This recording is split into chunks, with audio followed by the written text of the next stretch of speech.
And calling through this afternoon to have a chat about that interview with the Police Minister is James Ashby, One Nation candidate for the seat of Keppel later on in the year in the state election. James, how are you, mate? Yeah, good. Thanks for having me on, Tom. James, your response to Mark Ryan there? I found there was very little in what he had to say, certainly very little positive information. The disgraceful part about this current government is they don't understand that people are leaving the police force quicker than they can replace them. And that's a prime example which was demonstrated last financial year. We were only swearing in 483 new police officers, and yet 685 left the service. And when you've recounted your own problems here in the community by not being able to get a call out at a time when you felt helpless and you felt as though police had to turn up to move people on in the event that they were up to no good, no one turned up for you, Tom. So these are the concerns that every household has, whether it be in Rocky, whether it be on the Capricorn Coast, or God forbid, you're up in Marlborough, because they don't turn up that quick. You know, it's an hour away for you and I. Lights and sirens, they probably get up there within 40 minutes. But it's a long time to wait when you're in trouble. Well, that's right, James. And to me, it's not a question of how good a job the cops do in our region, because they do a phenomenal job. It's the fact that there was a clear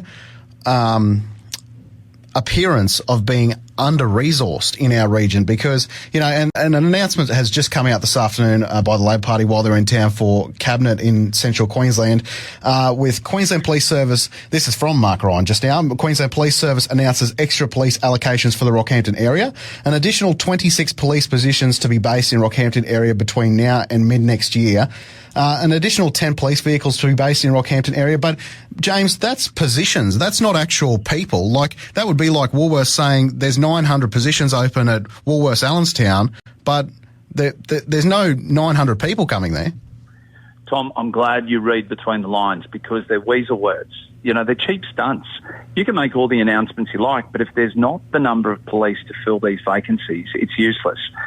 We've got more police now leaving places like the Capricorn Coast here. I've spoken to coppers just before Christmas, and they said, look, we are so under-resourced with staff numbers because of the fact that we're losing police to go and work 7-on, 7-off shifts for arrives and driving trains, because they're getting double the pay. They're not getting the...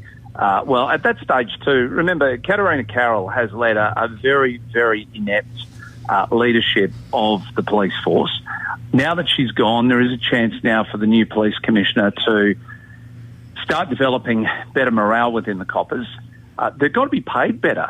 There's a belief that police are paid well, but that's only if they do the overtime, and the salary is $100,000, including superannuation. So the ads that they're putting out there is a bit misleading. They're now forced to, I don't know whether you've seen the ads, they're taking 17-year-olds, Tom, to go into the police academy to become a copper. They're graduating before they even hit open licences. And I'm sorry to say this, but, you know, there's a difference between a 35-year-old copper and an 18-year-old police officer, because one has life experience and the other doesn't. And when you've got fresh, out of high school, young kids trying to police night precincts or, events that might come to town, and there's a few rowdy people around, what life experience does an 18-year-old have when dealing with adults? These are the problems the police force is suffering. This is why so many young coppers don't last very long. I think the average time spent in the force now is 5 years. I caught up with Ian Lever down in Canberra 2 weeks ago. He happened to be down there, and he's the head of the police union here in Queensland. He said and I suppose I shouldn't be speaking out of school here, but I don't think it's any secret that even the academy is having problems when they take young officers who aren't even passing the urine drug test. They think that going into the police force, they're untouchable, some of these people. Well, they get marched out the door pretty quick. So there's got to be a fresh approach to policing. The community desperately want good police officers. We want an abundance of police officers to keep us safe. And the simple fact that we've only got 3 patrol cars of a night time that are looking after an area that stretches from Mount Morgan, Rockhampton, all the way to Marlborough, that's quite disgraceful in the sense that I don't feel protected. The Capricorn Coast here, you can't even call on a weekend or after hours without going through Rocky. Emu Park, I spoke to the other day, they very rarely see their police officer. They can't get enough coppers down there. And we're a growing region. Central Queensland is growing. So there must be more focus by this minister, if he's to be taken serious as a government, to ensure that we've got coppers who are prepared to stay long term, and also to police that are able and equipped to go out and do the job. The paperwork behind the scenes is keeping them or preventing them from actually getting out and policing. Well, that's exactly right, James. And I was just going to focus on the area where you're based, down at the coast.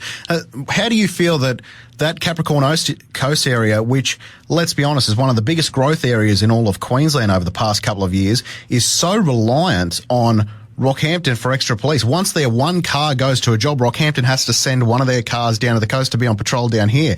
And it's just it's a revolving door of when you open one problem, you find two more. Well, I'll give you an example.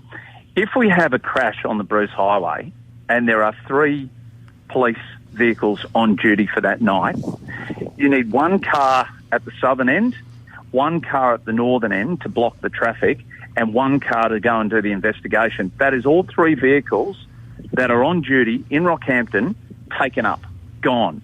So if you call with a domestic violence issue or you call because you're being broken into, they cannot respond because you've got to keep that highway closed.